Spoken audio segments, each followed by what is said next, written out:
Hi, fans of high quality entertainment.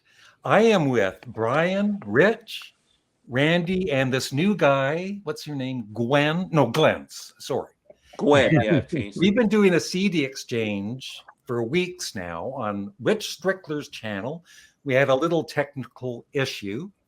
So we're doing it on my channel for a week or two. So, Rich, just take over what this is all about. Well, it's basically, in this case, bi-weekly last week, but usually a weekly event where we share CDs, recommend to the other four guy panel, and come back and review and relate our thoughts to music we haven't heard before. That's the whole premise of the show. Probably turn everybody on to some new tunes or something in or out of their wheelhouse. Kind of project that us five have done for a few months now. So the glitching we're going to do on Larry's channel. Anybody out there, feel free to subscribe to my channel, watch the video, give it a thumbs up, get us out there in the algorithm, and hopefully more people can hear it and pick up some new music to listen to. So today, the order is going to be Larry. I'm going to go Larry, Randy, myself, Glenn, and Brian. That's the order I put out. So I recommended to Larry Graves this week, The Stranglers, 1977, No More Heroes. So he'll be taking a look at that. I'm curious, Rich, how did you do you have this album in your collection or? No, it's one that I listened to Yeah. because I heard it highly recommended. Critics love it. Yeah. And I wanted to give it a shot. It's just not my genre. And I wondered what you might think because you're more of a punk guy than I am. Yeah. And it's got that element to it. Yeah. Well, for me, the Stranglers are kind of like a punky version of the Doors, like with I love the keyboards, the bass playing by what's his name, Jacques. Jacques Brunel, who I've heard of before. He's an amazing bass player. The bass is right up front, and like I said, the keyboards are amazing. So No More Heroes is the second studio album by the Stranglers. It was released in September 1977. I did buy their next one, Black and White, which I enjoyed, but I haven't really listened to much more by them. And I would say about half of the album I absolutely love. Like the opening song, I Feel Like a Wog, which I guess is like a racist, but it's done in a humorous way, I guess. Yeah. Mm-hmm. My favorite songs are Bitchin', and I listened to, I guess there were like bonus tracks on it, which I didn't know at first. Mm-hmm. But one of the bonus tracks was a single called 5 Minutes, which is amazing. It's heavy. I love the keyboards, the vocals. So it's my favorite song. And then there's the other half. It's like Bring On the Newbles. Newbles, is it? Newbles, yeah. Files, like the young people. Yeah. It's not really appropriate these days, I tell you. And the lyrics, let me F ya. It's like, so, but that was the punk era, right? And they're trying to act punky and all, and there is humor too. But overall, I love the music and the vocals. Half of the time I loved the vocals, and the other half it was kind of a turnoff. It was like being over the top with the punk attitude. So overall, I did enjoy it. I would give it an 8.25, and I will buy it sometime. Oh, wow. I'm surprised you liked it that much. Yeah, I did. Yeah. Okay, and Larry had Randy this week, and you have a Steven Wilson album. Oh, yeah, I forgot all about that. Look how thrilled Randy looked. Yeah, look at him. Woo, he's blown away by this album. Randy, what do you got? Randy, this is my top 10 of all time. All I could think of was Larry, what are you doing to me? You made me spend money. Oh, wow. It's a good album, though. Well, I haven't opened this one yet because it came with the download. So, I was listening to it in my car and on Spotify. But I just love the album, and I'm been more into rootsy music. But is everybody still there? Yep. Yeah. We got You're you just on solo full for a screen. minute. While you're talking, buddy. All right. And so it was inspired. He was in Porcupine Tree, the group. Well, that was his group. And inspired by the story of a London resident who was discovered in an apartment in 2006, but it was estimated she died in 2003. Yeah. And like I said, I'm not usually as much into progressive. I'm more kind of rootsy, kind of based on blues or R&B or folk. But I really enjoyed this album. It reminded me of the story of, I don't know if you know who Yvette Vickers is, the actress. She was in the movie Attack of the 50-Foot Woman, a bunch of other very attractive lady, actually born in Kansas City. And she had a similar situation where she had been over a year since she died when they discovered her.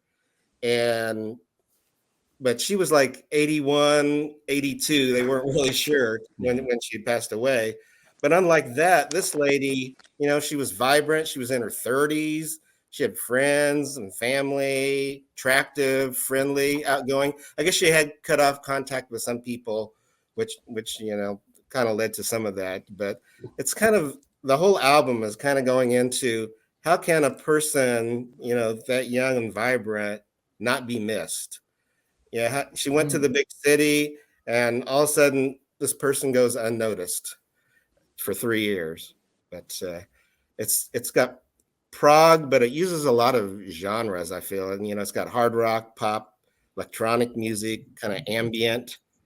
In fact, the first song, the instrumental "First Regret," kind of has this ambient soundscape where I've been kind of getting into Nick Cave and his music with Warren Ellis, and it kind of reminds me of that. But then it goes into this song, 3 Years Older, which kind of has this nostalgic piano in the background, but it's got dream pop, folk guitar, rock flourishes. It really starts rocking in the middle of it. But that's one I really like. The title track, Hand Cannot Erase, has kind of an indie feel, which on an alternative rock vibe with a lot of syncopated rhythms. Routine is probably maybe my favorite track on that, but it's hard to just separate one track because it's kind of a whole flowing thing. But on Routine, it's kind of about a woman whose stress is overwhelming and keeps her struggles in check by her, daily chores. It's got beautiful piano in the background. Later, there's an explosion of drums, and I hope I can get this name right. Nanette Tayeb.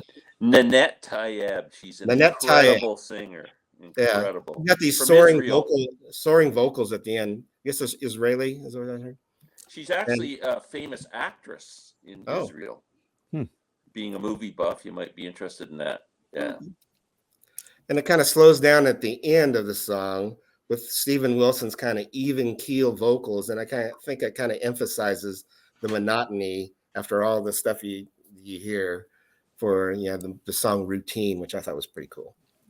Home Invasion kind of starts out like a horror movie soundtrack before it gets going, and later you see about her having lost faith in the outside world. Regret Number 9 is one that I get kind of a Pink Floyd feeling. It's got really cool guitar solo in it too.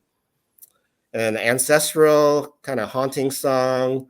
One line that represents, I think, the tone of the song and the whole album in general. It says, "When the world doesn't want you, it will never tell you why." I thought that was pretty interesting. And then the last thing on there was Happy Returns, Ascendant Here On. Dark with some bone-chilling lyrics in the Happy Returns part that kind of emphasizes a aura of melancholy. She's writing to her brother, and she feels kind of drowsy, and she says she'll finish it tomorrow. Of course, tomorrow never happens. And that was the one that talked about kind of reminiscent with she had some. I think she, if I remember, had it talked about the gifts again if I'm not mistaken. I can't remember for sure. But anyway, and then Ascendant Huron, the instrumental, which has some melancholic guitar work, and then and choral and piano ending. And then at the end, you kind of hear these children, like they're out there playing or whatever. And it's kind of like life goes on, even though you didn't get noticed. But the whole thing was just pretty amazing. Sometimes I would think that you'd want to not dive too much into the lyrics and just listen to the music, because it was kind of depressing if you really think about it a lot. But I give it a 9.0, and I thought it was amazing. Wow. Now, Glenn, if you don't hear, man. Glenn, if you don't hear from me for a few weeks, come to my apartment. If you smell something really funny, right? Maybe call 911.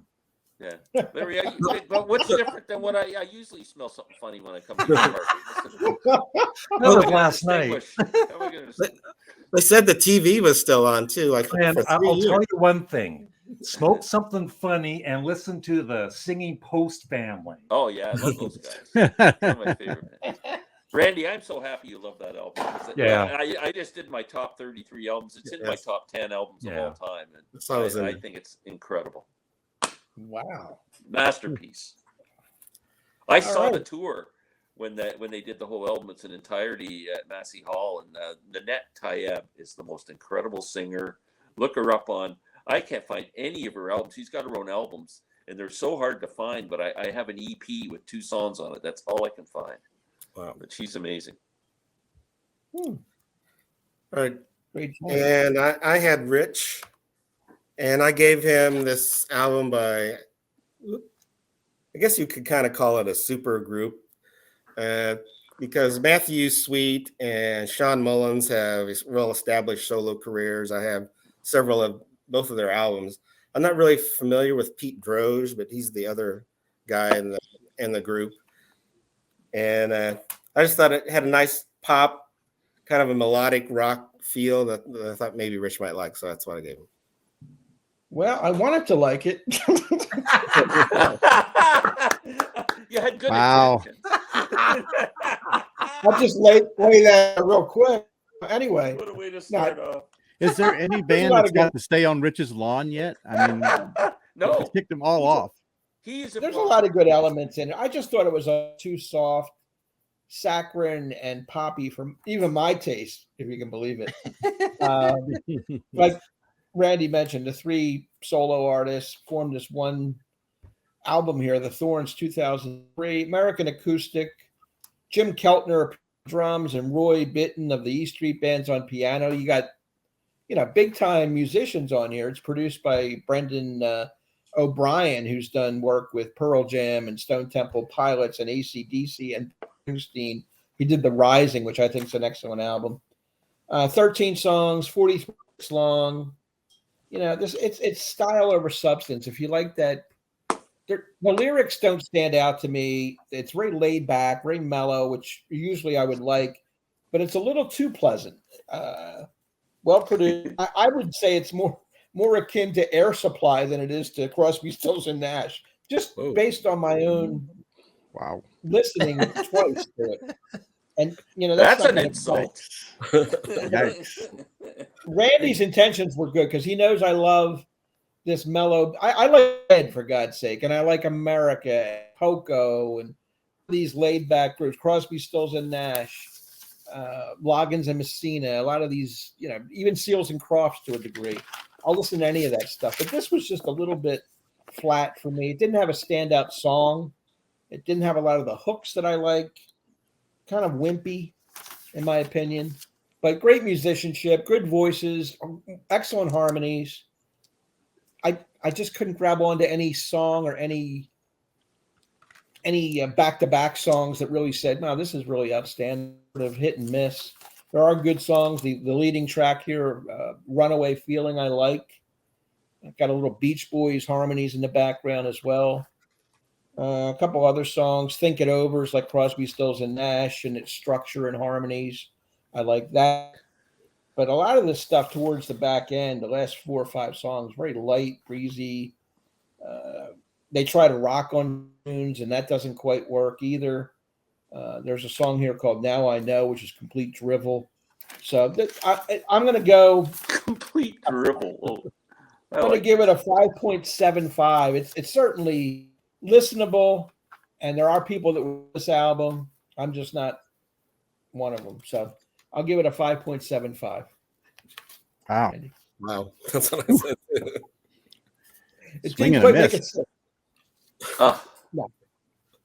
So anyway, next up on the hit list, we've got Glenn. We're all speechless. I know. Sorry, I put you guys in complete silence.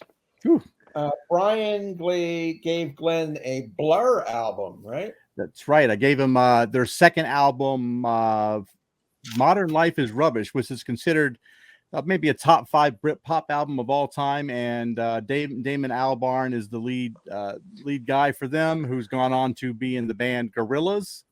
And over the last 20 some years. So I wanted to see what he thought of it. It's one of my favorite Britpop albums. So. Oh, well, I tried to like it, Brian. You tried to like it, huh? Yeah, 1993, 14 songs, 59 minutes. Modern Life is Rubbish. Blur. The first song turned me off. I got to tell you. It's called For Tomorrow. I thought it was really it was nothing like I thought the album was going to be, and I thought it was really overproduced. Had strings, and that chorus of la la la la la la la was just annoying to me. I really didn't like that song at all. Like I would give that song a 1 out of 10. And then the whole album reversed from there. Then it became like a rock album. It was all guitars, and for the rest of the album was all just, guitar riffs and vocals and rock, drums, guitars, keyboards. And I don't know, the whole album, it kind of, I was looking for a highlight, because I was looking for a song that I went, wow, this is my favorite song in the album. And I couldn't find a favorite song. They all kind of were just okay. It just wasn't an album that I enjoyed, but I understand why someone would like it, but just not me. I wasn't a big fan of the vocalists. I think that might have been the thing that turned me off it more than anything. I don't know why, but I just didn't take to the vocals. And the songs are okay. The guitar playing is good. The arrangements are good. Like I said, it just didn't have any standout tracks. I think my favorite track on the album was the 10th track called Miss America, because it was kind of an acoustic guitar that had a bit of a jazzy feel to it. And it was just a bit different than the other songs, because they all seem kind of the same kind of format, rock. But yeah, the album just didn't resonate with me. I don't know. I can see potential in the band. Maybe I'd like something else by them. I'm not sure. But yeah, I had it ranked at 5.5, but that would be lower than what Rich ranked Randy's album, so I'm not going to insult it that much. So I got to move it to a 6.2 because it certainly wasn't as bad as Rich's. I think we had similar complaints where we couldn't find that one song or that one standout track that would help us. Like I said, first impression, that first song, I just was going, I don't know. But then the album just changed. That song didn't even belong in the album, really. It's a funny song to start an album with that is different from all the rest. But anyway, my apologies, Brian. I appreciate your efforts. No problem. I'm just throwing out pitches, man. We're not going to hit on everything. It's just that's right. I mean, you throw it out there and see what you swing at. So now Brian can get even with me. All right, and Brian. I gave Brian. Sunvolt. I know he's familiar with the band, and this is their album American Central Dust, which for some reason is my favorite Sunvolt album. So I'll be interested to see what he thinks. Well, if I would have only listened to the album once, I probably would have, crapped on it more than you crapped on, rubbish. But I did listen to it like 4 times, and then I listened because we had a long pause. I waited to listen to it again till yesterday, so I ended up with that extra time again. And I'm glad that I did, because initially I had a really hard time with the production of the album. I know that this was their first signing with Rounder Records, and they're mostly known for obviously country artists like Alison Krauss. And, I think maybe the biggest album that kind of came out of there recently would have been the Robert Plant collaboration with her. Raising Sands. So I had a little bit of problem with the production at first. I know this is one of the offshoots of Uncle Tupelo. When they split, some of the members went and they formed Wilco, and then John Farrer, he created Son Voltaire, and I loved their album Traces when that came out. I actually listened to that, about a year ago, and that's a fantastic album.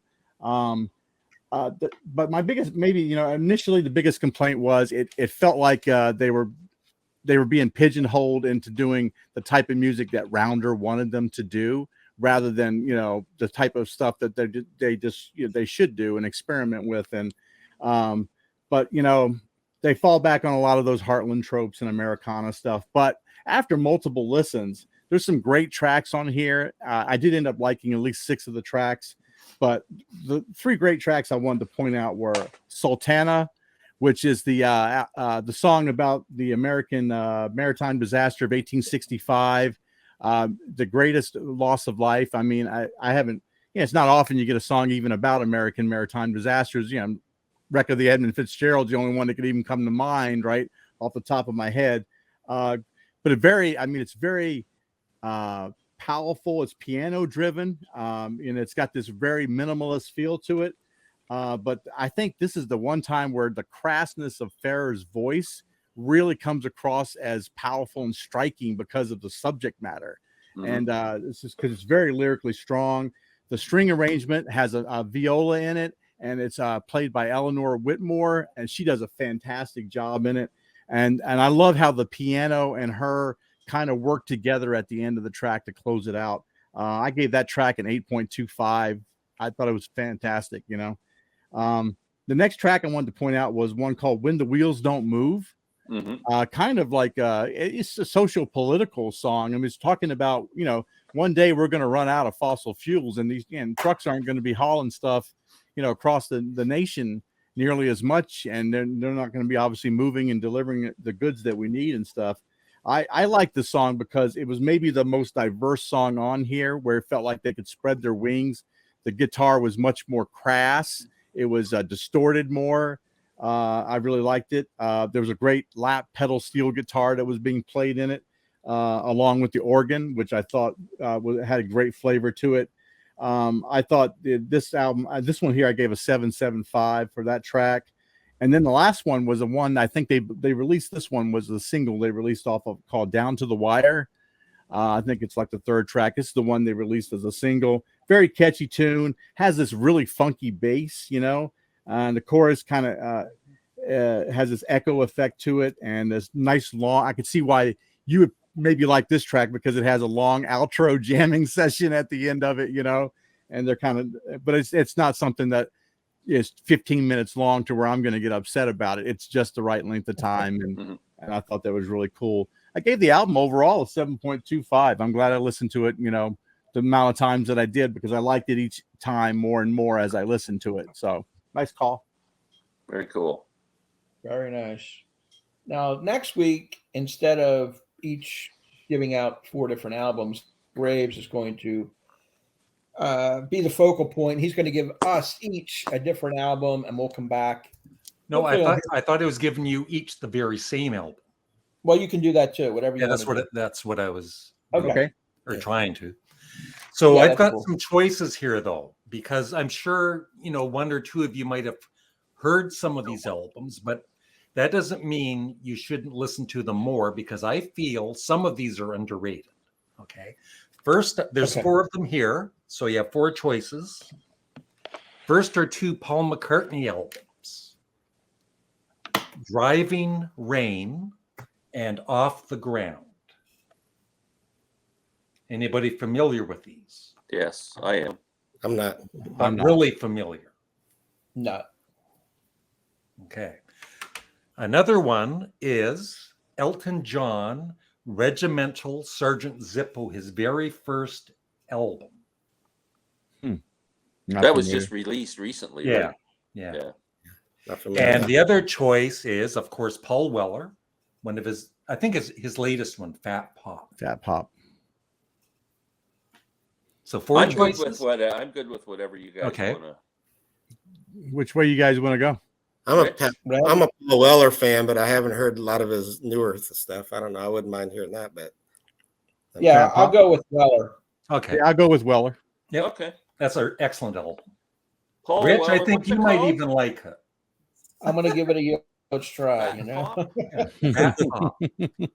Fat Pop. Yeah. Yeah, Paul Weller. that's more interesting than those McCartney or even the early Elvis I didn't even know about. So I like all those artists, but I don't know much about Paul Weller, so that'll be a good place to start for me. Yeah. Cool. Awesome.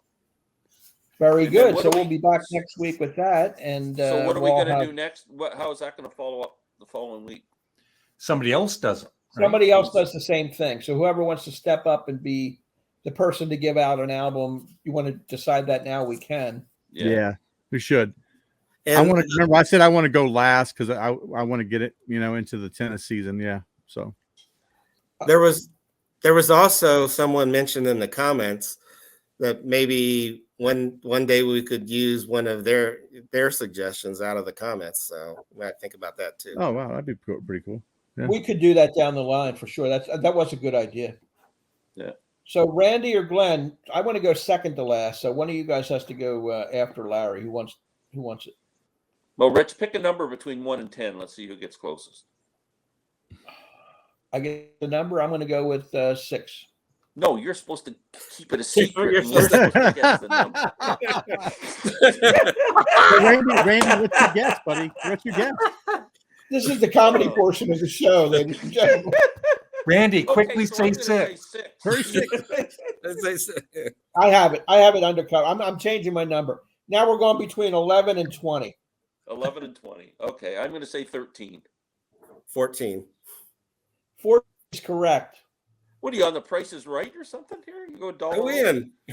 So what I think Randy should do is like I did, pick four albums, right, and see which one we like the most. Okay. Between them all. All right, that'll be perfect. Yeah. And so the order will be after Larry, it'll be Randy, Glenn, me, and Brian. That'll be the rotation for this style of where we each pick the 4 albums out. So very cool. Good. Very good. All right, so that'll take it for this week. Remember to subscribe to all the gentlemen here: Glenn Kellaway from the Basement, Massey's Main Entertainment, Randall Nelson, of course, the Canadian Studmuffin.